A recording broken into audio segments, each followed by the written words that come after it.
नमस्कार। ESPN 9 news आप देख रहे हैं। आपके साथ मैं हूं अक्षय अग्रवाल। मध्य प्रदेश की सियासत में भूचाल लगातार जारी है। हाल ही में बीते सोमवार को मध्य प्रदेश बीजेपी के दिग्गज नेता और केंद्रीय नागरिक उड्डयन मंत्री ज्योतिरादित्य सिंधिया गुना में एक जनसभा को संबोधित करने पहुंचे थे। जब सिंधिया यहां एक जनसभा को संबोधित कर रहे थे तो इस दौरान उन्होंने एक कलेक्टर को लताड़ लगा दी। साथ ही साथ इसके बाद जब मीडिया कर्मियों ने ज्योतिरादित्य सिंधिया से लोकसभा चुनावों को लेकर सवाल किया तो सिंधिया ने यहाँ इस पर कोई साफ और सीधा जवाब तो नहीं दिया, लेकिन उन्होंने ये जरूर कहा कि मेरे जीवन में अगर और मगर की कोई जगह नहीं है।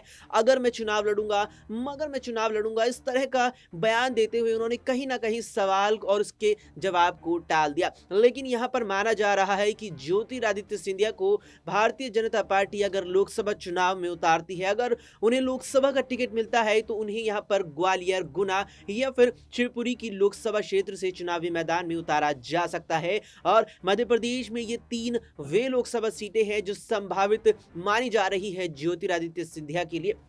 बता दें कि तीनों ही लोकसभा सीटें ऐसी हैं जहां पर ज्योतिरादित्य सिंधिया का बड़ा ही गहरा वर्चस्व है। इस बात का अंदाजा इस चीज से लगाया जा सकता है कि हाल ही में संपन्न हुए मध्य प्रदेश के विधानसभा चुनावों में राज्य के ग्वालियर चंबल संभाग में 34 विधानसभा सीटें आती हैं और इस ग्वालियर चंबल संभाग की 34 विधानसभा सीटों पर लंबे वक्त से सिंधिया परिवार का कब्जा रहा है। उनका वर्चस्व साफ तौर पर देखने को मिला है और जब 2020 में कांग्रेस छोड़कर बीजेपी के साथ आए ज्योतिरादित्य सिंधिया के बल पर भारतीय जनता पार्टी ने ग्वालियर चंबल संभाग की 34 सीटों पर चुनाव लड़ा तो पार्टी 18 सीटें जीतने में कामयाब रही, जबकि कांग्रेस 16 ही सीट जीत पाई। इसकी तुलना अगर बीते विधानसभा चुनावों के यानी 2018 से की जाए तो 2018 में ग्वालियर चंबल संभाग की 34 सीटों में से कांग्रेस को 26 सीटों पर जीत मिली थी, जबकि भाजपा 7 ही सीटों पर सिमट गई थी। लेकिन सिंधिया के बीजेपी में आते ही पार्टी ने बड़ा पलटवार किया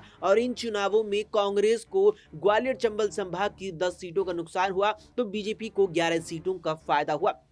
ऐसे में ये बड़ा योगदान सिंधिया की तरफ से माना जा रहा है। इसके बाद इस ही क्षेत्र में आने वाली गुना, ग्वालियर और शिवपुरी लोकसभा सीट से उन्हें बीजेपी अपना लोकसभा में उम्मीदवार बना सकती है। फिलहाल के लिए इस वीडियो में इतना ही। देश और दुनिया की तमाम खबरों के लिए आप देखते रहें एसपीएन 9 न्यूज।